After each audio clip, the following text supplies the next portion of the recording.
Jake Morrison walked through the massive doors of the Galactic Council building on Nexus Prime. He carried his leather briefcase in one hand and a cup of coffee in the other. The other alien ambassadors watched him with curious eyes. To them, humans were the strangest species in the galaxy. The Craxi ambassador, a tall creature with red skin and sharp teeth, shook his head as Jake passed by. "Look at him," the Craxi whispered to his assistant. "No weapons, no guards, no armor. How did such weak creatures even survive long enough to reach space?" Jake took his seat at the human section of the great circular chamber. Around him sat representatives from hundreds of different worlds. Some looked like giant insects, others resembled walking trees, and a few appeared to be made of living metal. But they all had one thing in common. They all carried weapons or had armed guards standing behind them. All except the humans. Captain Lisa Brooks was having a similar day on her ship, the New Horizons. She stood on the bridge looking at star charts with her science officer. "Captain," said Ben Williams, a young man from Earth, "we're getting another distress signal from the Outer Rim. Looks like the Zarath are attacking civilian ships again." Lisa nodded sadly. "Change course.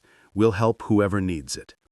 Her crew began preparing medical supplies and rescue equipment. This was what humans did. They helped others, even strangers, even potential enemies. Dr. Paul Martinez was working in a field hospital on Kepler 7 when he received the news about another Zarath raid.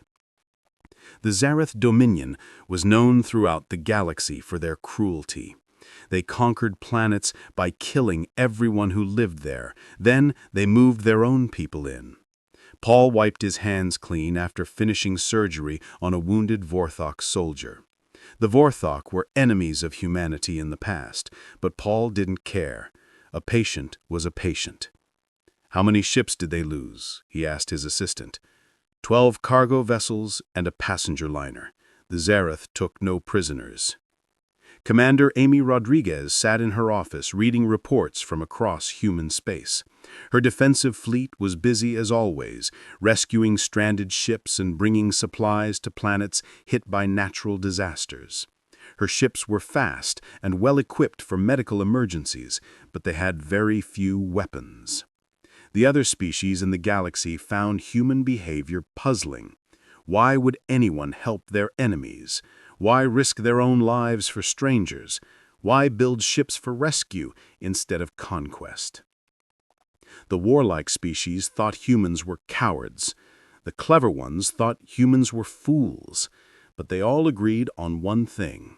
Humans were useful to have around, as long as you didn't take them too seriously. The attack happened on Universal Peace Day. 3 million humans lived on New Geneva Colony, along with refugees from 17 different alien worlds.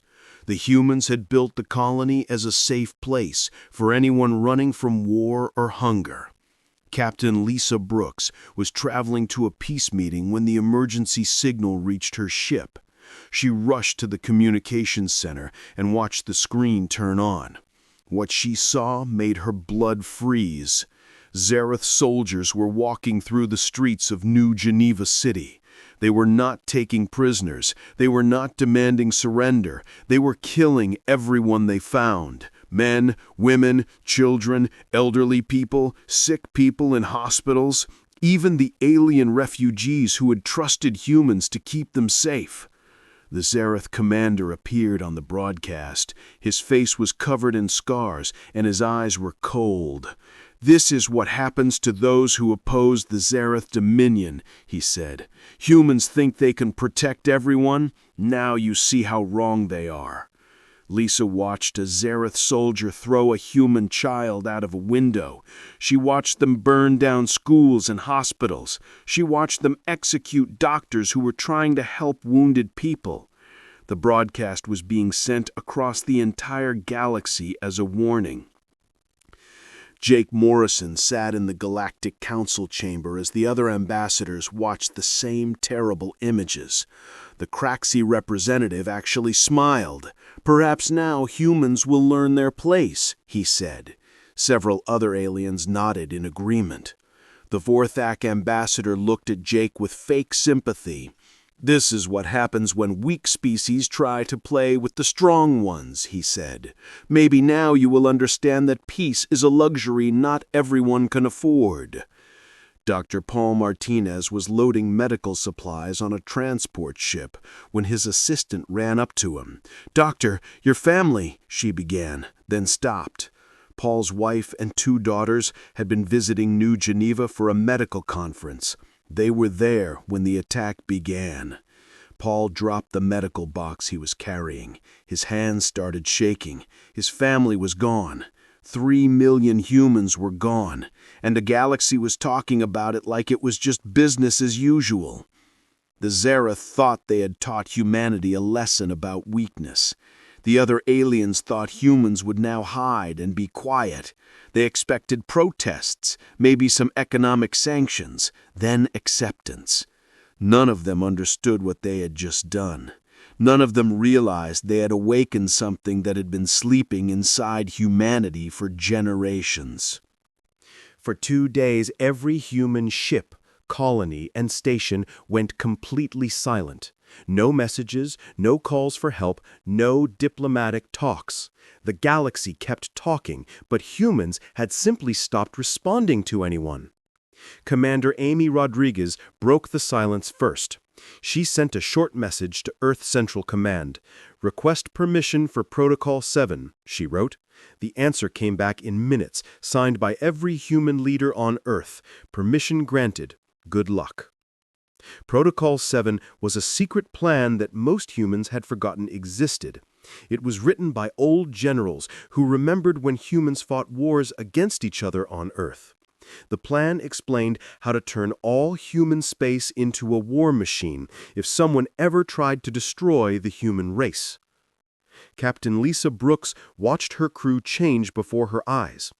Dr. Karen Stone had always been quiet and gentle, studying plants and growing food for the crew. Now she was working on weapon systems and targeting computers with scary skill. Chief Engineer Ben Williams, who never shouted at anyone, was turning their peaceful exploration tools into deadly weapons. Within 3 days, the human fleet became 3 times bigger. Cargo ships became troop carriers. Mining ships became mobile weapons platforms. Even small passenger shuttles were turned into fighter ships. The galaxy watched in amazement as peaceful humans showed they could organize for war better than most military empires. Jake Morrison sent his final message to the Galactic Council. His voice was cold and empty of his usual kindness. "The human union is leaving all treaties and agreements. Our medical aid is ending now. Our peacekeeping forces are being reassigned. We will not talk to this council again until the Zarath Dominion no longer exists." Dr. Paul Martinez volunteered to lead a special military unit. The gentle doctor, who had saved thousands of alien lives, was now using his medical knowledge to create weapons designed specifically to kill Zarath soldiers. His healing hands were learning new skills. The other species in the galaxy began to realize they had made a terrible mistake. They had always thought humans were weak because they chose peace. They never understood that peace was a choice humans made, not something forced on them by weakness. Now that choice was gone, and what was taking its place was something that made even the most violent species in the galaxy feel afraid. What happened next confused every military expert in the galaxy. Humans did not declare war like other species. They did not announce their plans or make threats. They simply began making the Zarath Dominion disappear. Captain Lisa Brooks now commanded a group of former exploration ships that had been turned into weapons. While the Zarath expected big battles between fleets, Human forces attacked supply lines and communication networks instead. They used their knowledge of trade routes to predict where Zerath's ships would be and struck without warning. Commander Amy Rodriguez showed why human rescue ships had always been so fast. Those ships were designed by former military engineers who knew the best defense was speed and surprise. Her vessels appeared behind enemy lines like ghosts, delivered devastating attacks, then vanished before the Zerath could fight back. Dr. Paul Martinez led a special operations team, using his medical knowledge in deadly new ways. The kind doctor who had saved alien lives now studied Zerath biology to create weapons that worked specifically against them. His team was so effective that captured Zerath soldiers surrendered when they heard humans were using medical tactics. The galaxy's war experts could not understand human strategy. There were no great space battles or dramatic sieges of important planets. Instead, humanity spread through Zerath space like a disease, carefully destroying everything that kept their empire working. Planets did not fall in glorious combat. They simply stopped functioning as humans cut their power, food, and communication systems. In 6 months, the mighty Zerath Dominion began falling apart. Their warriors were trained for honorable battle between fleets. Instead, they faced an enemy that struck from shadows and disappeared before they could strike back. Entire star systems went dark as human teens cut them off from the rest of the galaxy. The Zerath began to understand what they had awakened when they murdered 3 million human civilians. They had expected humans to cry and hide. Instead, they found themselves fighting an enemy that was methodical, patient, and absolutely terrifying in its efficiency. Other species watched in horror as the Zerath Empire crumbled. The humans were not acting like conquerors seeking glory. They moved like exterminators doing a job. There was no anger, no shouting, no dramatic speeches. Just calm, professional work that was destroying an entire civilization piece by piece.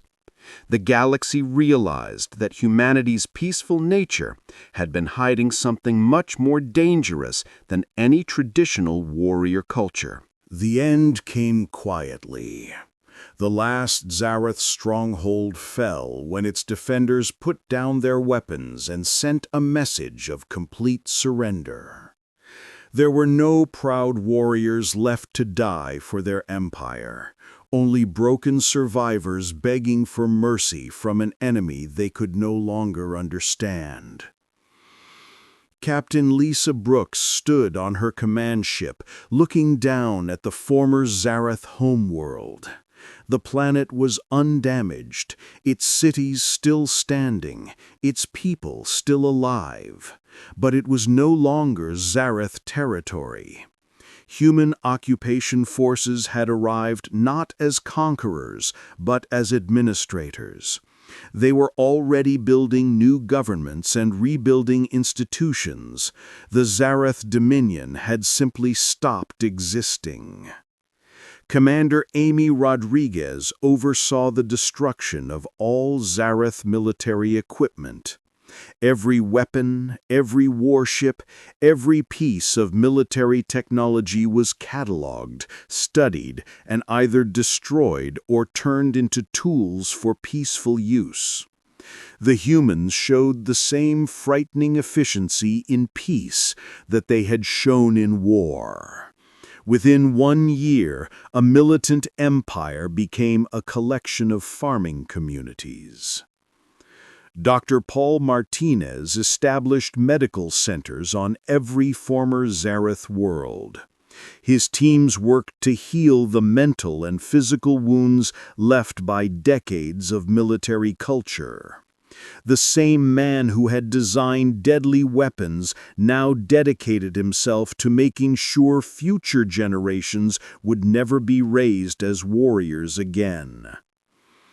Jake Morrison returned to the Galactic Council chambers for the first time in 18 months. The assembled representatives fell completely silent as he took his seat. His message was simple and calm. Humanity is ready to resume peaceful relations with the galaxy. Our medical aid programs will restart tomorrow.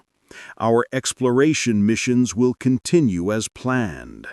We trust there will be no further misunderstandings about the treatment of human civilians.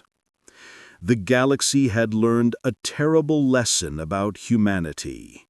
These strange, peaceful beings were not weak. They were simply choosing to be gentle. When that choice was taken away from them, they became something that even the most warlike species feared. The humans had not sought conquest or glory. They had simply removed a threat to their people with the same careful efficiency they applied to everything else. Then they went back to being peaceful, as if nothing had happened. In the years that followed, no species ever again made the mistake of thinking human pacifism was weakness. They had seen what lay beneath humanity's gentle nature. They understood that their continued existence depended on never again giving humans a reason to set aside their choice to be peaceful.